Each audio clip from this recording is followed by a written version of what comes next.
અમદાવાદની સીએન વિદ્યાલય સંચાલિત પીટીસી કોલેજમાં છેડતીનો મામલો. વિદ્યાર્થિનીની છેડતી કરનાર અધ્યાપકને સસ્પેન્ડ કરાયા છે. અધ્યાપક સામે કાર્યવાહીમાં વિલંબ અંગે શાળા પાસે ખુલાસો માંગવામાં આવ્યો છે. ડીયુએ ઓફિસ પર રૂબરૂ આવી ખુલાસો કરવા આદેશ કરાયો છે.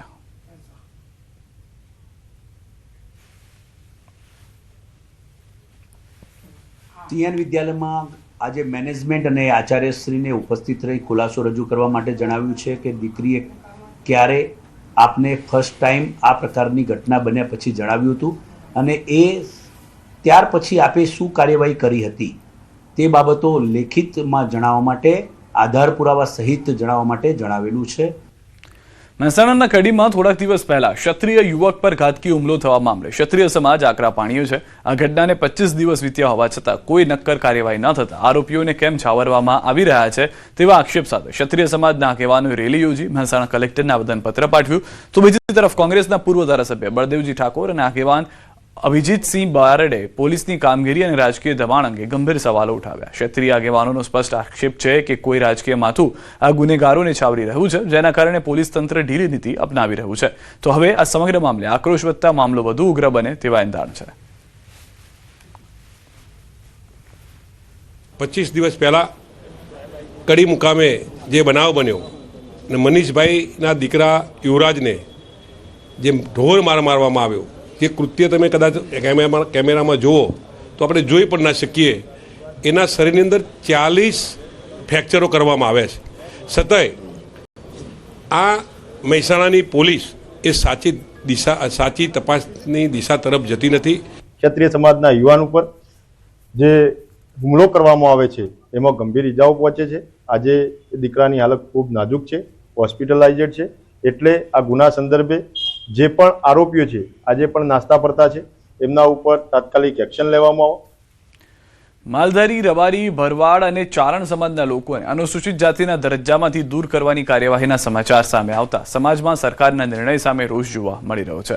આ સમુદાયના અનુસૂચિત જાતિ એસટીના દરજ્જામાંથી દૂર કરવાની કાર્યવાહી શરૂ કરાઈ હોવાના સંકેતો મળતા જ લોકોમાં ચિંતા અને વિરોધના સૂર જોવા મળી રહ્યા છે. આ નિર્ણય સામે વિરોધ નોંધાવવા માલધારી, રબારી, ભરવાડ અને ચારણ સમાજના લોકો ગીરગઢડા મામલતદાર કચેરીએ એકત્ર થયા હતા અને સરકાર વિરુદ્ધ સૂત્રોચ્ચાર કરી વિરોધ દર્શાવ્યો હતો. સાથે જ સમાજના આગેવાનો અને લોકો એકત્રિત થઈ ચીમકી ઉચ્ચારી કે જો આ નિર્ણય પાછો નહીં ખેંચવામાં આવે તો આગામી સ્થાનિક સ્વરાજ્યની ચૂંટણીનો બહિષ્કાર કરવામાં આવશે.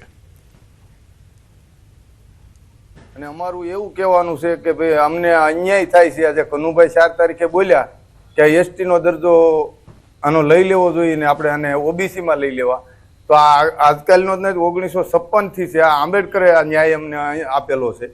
કોઈ આ નવું કાંઈ તે દિવસે આ સરકાર ભાજપ સરકાર હતી નહીં તે દિવસે. પણ હાસું તો સરકાર હોય કે બાપ હોય, આપણો બાપ હોય ને એને હાસું તો કરવું જ પડે, તો એને ખ્યાલ આવે કે ના ના બરોબર છે. જો માવતર છે એ સમાન છે, એની ભૂલ ન હોય, ભૂલ આપણી હોય, પણ છતાંય આપણી ભૂલ પગે લાગીને પણ માવતરને 2 શબ્દ કહેવા પડે.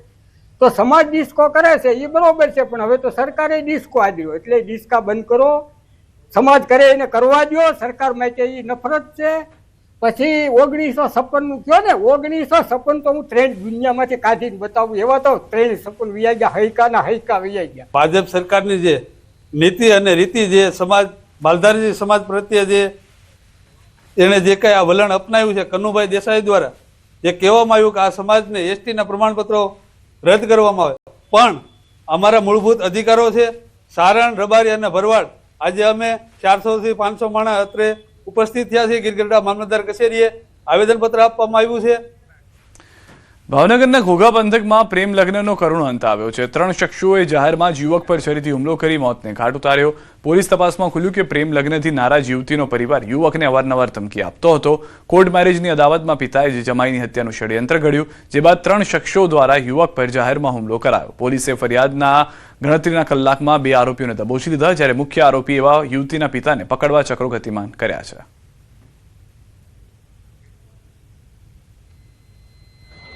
ये जो मर्डर जनार है रवि, इसका जो है लव रिलेशन अभी तक हमको जानने को मिला है महेश उर्फ मुन्ना की बेटी के साथ, और इसके बाबत जो है अभी तक ये जानने को मिला है कि महेश जो है वो इस चीज से खुश नहीं थे, इसलिए जो है ये सारी प्लानिंग रच के इन्होंने इस हत्या को अंजाम दिया.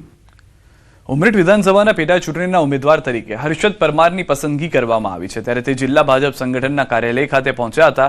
આણંદ જિલ્લા સંગઠન પ્રમુખ સંજય પટેલ સહિત ભાજપ કાર્યકરો પણ ઉપસ્થિત રહ્યા. હર્ષદ પરમારે કહ્યું કે પ્રજાજનોના કામ કરવાનો પ્રયત્ન કરીશ, દરેક સમાજને સાથે રાખી વિકાસના કામો પૂરા કરવાનો પ્રયત્ન કરીશ.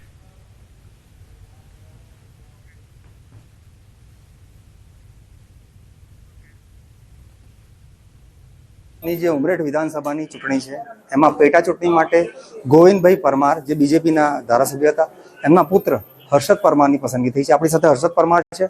હર્ષદ પરમારને જ પૂછીએ શું લાગણીઓ. હર્ષદભાઈ, તમારી પાર્ટીએ પસંદગી કરી છે, શું લાગણીઓ? હૃદયપૂર્વક આભાર વ્યક્ત કરું છું કે તેમને મારા પર ભરોસો મૂકી, વિશ્વાસ મૂકી મને મારી આ પસંદગી કરી છે અને તેઓનું આ જે કંઈ પણ મારી પસંદગી કરેલી છે તેમાં હું પાર પડીશ અને તત્પર રહીને પ્રજાજનોના કામ કરવાનો પૂરેપૂરો પ્રયત્ન કરીશ. સૌને સાથે લઈને, દરેક સમાજને સાથે લઈને પ્રજાજનોના વિકાસના કામો જે કંઈ પણ બાકી હશે એ પૂરા કરવાનો પ્રયત્ન કરીશ. આપણી સાથે અહીંયા ભારતીય જનતા પાર્ટીના જિલ્લા સંગઠનના પ્રમુખ સંજયભાઈ પણ છે. સંજયભાઈને પૂછીએ કે સંજયભાઈ, ઉમરેઠ વિધાનસભાની પેટા ચૂંટણી જીતવા માટે શું કરશો? સંગઠન કેટલું કામે લાગશે? આણંદ જિલ્લાની ઉમરેઠ વિધાનસભાની અમારા સૌના આદરણીય વડીલ શ્રી ગોવિંદભાઈ પરમારના અવસાનને કારણે કાર્યકરી એમના સુપુત્ર ચિરંજીવી હર્ષદભાઈને જ્યારે પાર્ટીએ પસંદ કર્યા છે ત્યારે આખી ચૂંટણી જે પ્રકારના ગુજરાત સરકારના કામો, કેન્દ્ર સરકારના કામો, સંગઠનના અમારા પ્રભારી બેન શ્રી વર્ષાબેન જોશી અને ગઈકાલે જ આખી ચૂંટણી જોવા માટે જેમની પ્રભારી તરીકે નિમણૂક થઈ છે એવા પ્રદીપસિંહજી જાડેજા, અમારા ચૂંટણીના ઇન્ચાર્જ હસમુખભાઈ, અમારા બંને મંત્રીશ્રીઓ રમણભાઈ અને કમલેશભાઈ ધારાસભ્યશ્રીઓ અને ખાસ કરીને મિતેશભાઈ અમારા સાંસદશ્રી, આ બધા જ આગેવાનો અને ભારતીય જનતા પાર્ટીની ખૂબ મોટી ટીમ આખી જ્યારે કામે લાગવાની છે ત્યારે 100% આ સીટ ખૂબ જંગી બહુમતીથી ભારતીય જનતા પાર્ટી ચોક્કસ જીતશે અને એની અંદર સંગઠનની આખી ટીમ સાથે કામ કરીને ગોવિંદભાઈના જે કરેલા કામો અને એમને વિજય અપાવીને